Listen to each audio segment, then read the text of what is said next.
Hello, my friends. We're in the last week of our Bible reading challenge. This is day 35. This week we'll finish on Saturday, just a few more days.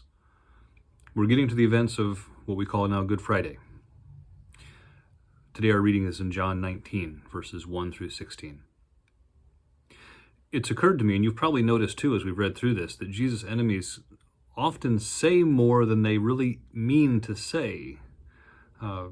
In their conversations, in their accusations, they tell more truth than they intend to. They don't mean to say it, but they do. We've seen those examples when Caiaphas says it's better that one person die for the many and that kind of thing. Today there are two more examples of that.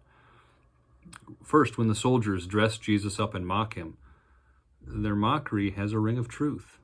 "Hail, King of the Jews," they say. Of course, they don't know that he really is descended from David's royal line. That they don't know that he was actually acknowledged king by those wise men that came from the east when he was born. They don't know that he was designated by his heavenly Father as the King of the Jews. They are absolutely correct, even though they don't mean to be. And then there's Pilate, Pontius Pilate, the villain of the story who, despite being a villain, is trying in some ways to do the right thing.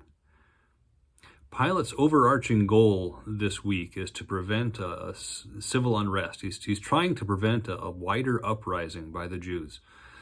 That's why he's in town, actually. Pilate doesn't usually stay in Jerusalem. He usually stays closer to the coast in a more Roman city.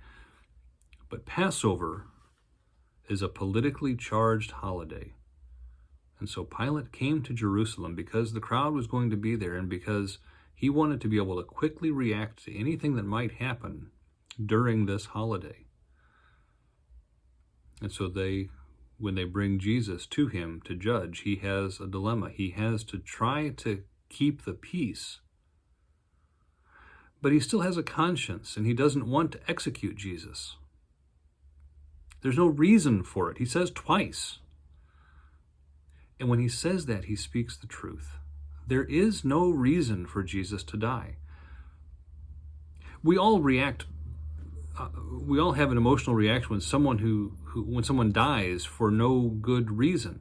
The things in Ukraine over the last week have bothered the world because those civilians, it seems, had no reason to be put to death. On the other hand, we may not like it and we may disagree with it, but there's a certain logic when a guilty person is either put to death or dies in the midst of a crime. Again, we may not like it, we may disagree with that, but there's a certain logic to it. Death seems like a natural consequence of disobedience, of sin. That's what God said back in Genesis chapter 3. But look at Jesus and there's no reason. Which is precisely the point, actually. Pilate actually is preaching part of the good news. He's part of our gospel. That there is no reason for Jesus to die, but die he does. And in his innocent death, he stands in place for all those who are, in fact, guilty. He innocently suffers for us. He innocently suffers for us guilty people. Pilate, as he's talking to Jesus, recognizes Jesus' innocence.